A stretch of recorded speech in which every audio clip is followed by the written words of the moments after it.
Good morning, my name is Kiara Taylor, and this morning I'll be talking about gender and gender roles in this society and just in general and in sports, and answering the questions from the assignment. I would first like to say that I think the survey that I did was a very full and adequate measure of gender, but at the same time there were lots of things that were left out and not talked about or touched on that had to do with gender. I scored a 4 on the gender survey, and I thought that was very interesting, and I actually really liked that I scored a 4 because that means I'm very gender neutral in my opinion. I feel like that makes me be able to see both the masculine side and the feminine side of things, and I'm all about being fair and gender roles and equality, so I think it's really important that I scored a 4 because it just makes me that much more neutral. Gender is such an interesting topic and one that everyone, I feel like, should always feel comfortable and open to talk about. And it should be something that you should never be afraid of doing. And I think a lot of people are afraid of doing it. So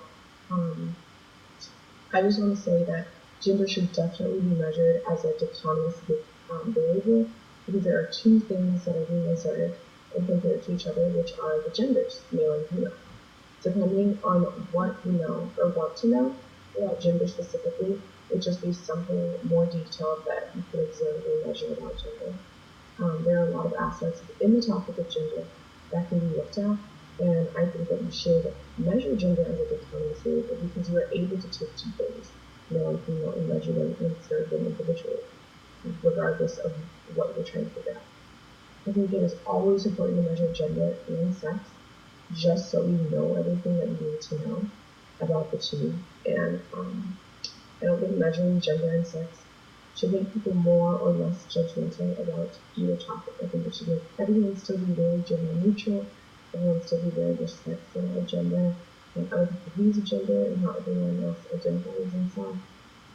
Everyone is always entitled to their own opinion and can think and believe whatever they want. But I think if nothing else, measuring sex and gender will give us the numbers that we're looking for, the information we're looking for, the answers we're looking for, and if nothing else, it'll help us with actual facts and actual numbers, so we have statistics, and we do want to talk about gender. Before even watching the video about all the sports, all the videos about sports, and I only knew the video about sports, I knew instantly that this would be very interesting and like such a touchy subject and hard to like get to the bottom of.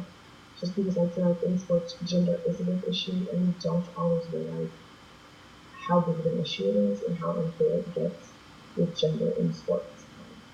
I feel like the location where the sport is played can also make a difference because depending on where you are, depending on what sport you play, that can all determine those gender roles and why people are even questioning gender to begin with. The video titled Track Age Controversy was really interesting to me, and I thought that what was most important in that video was the person who won, and it shouldn't have been a big deal about her gender. I feel like in the video they were only concerned about her gender, only questioned her gender, they only wanted her to take that gender test because of how amazing she was doing.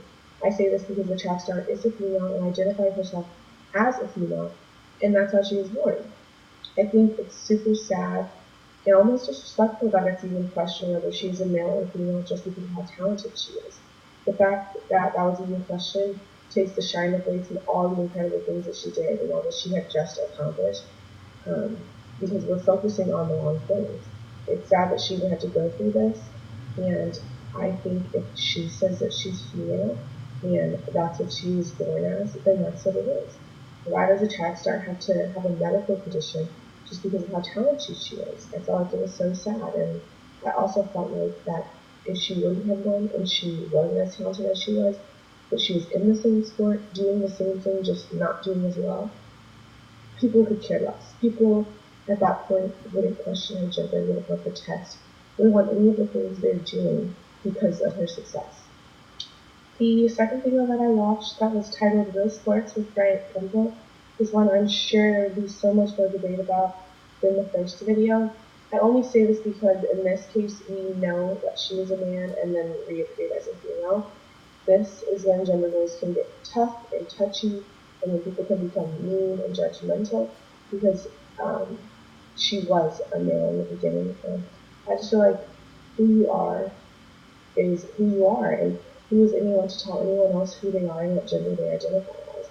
But at the same time, it's tough because she did have surgery, but biologically, she wasn't born a woman, and she has things that women who are born with don't have. She had to start from scratch, just like anyone else, and build her talent and build her confidence.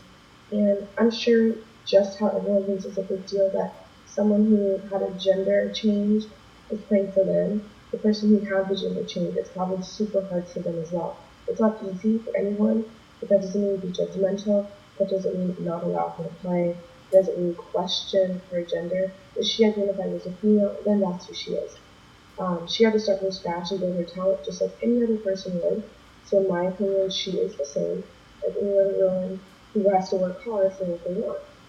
The final video about soccer, titled Soccer Players Urged to Gender Test, reminded me of the first video.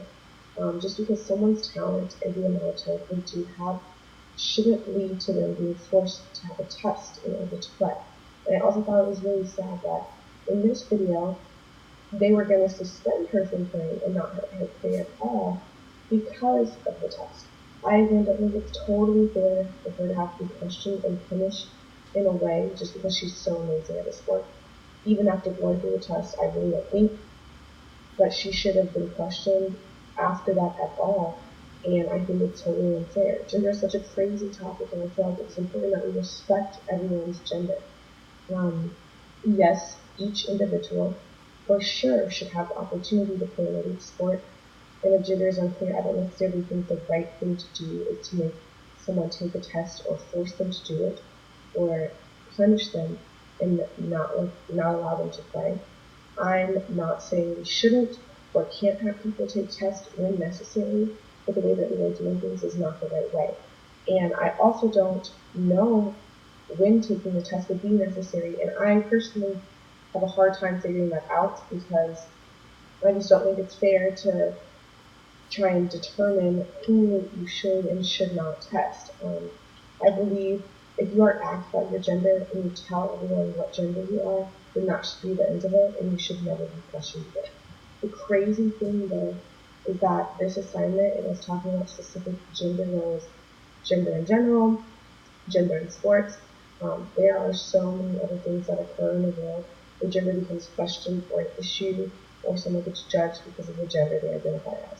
For example, in schools and churches or the streets, everywhere we go, literally, if someone looks a different gender than they are, or anyone questions a person's gender, it's always a problem. And I feel like today in society we are way too judgmental about gender, and we think that whatever we say is correct, which isn't the case. If we think someone is the way they are and they aren't, and that's how they say they aren't, then that's what it is. It's not your body, it's theirs. Since gender is talked about and questioned in these kinds of cases, it's even more important that people feel comfortable and accepted in the world and in their own skin and in their own body. We need to respect what people say, and their talent should not be a reason people believe that they're a different gender than they actually are. After doing the last activity and picking the last week, I was so shocked and had no idea that in the mid-1960s, females had no choice but to take a gender verification test. I guess that means that we have made slight progress since then, and since the tests have been suspended, and only certain athletes are required to be screened. But then I go back to, I don't think how we decide or the way we're deciding necessarily about who people get tested is fair. Because someone pointing out, is it fair? And saying you have to get tested, but you don't, I don't think it's fair. Maybe it should be all or none. After doing all of these activities, though, and doing even more research on the topic, I do think it's important that we are always fair with the way that we treat other people and talk about gender, because it is such a touchy subject. No one knows exactly who you are, and no one should ever try to tell you otherwise.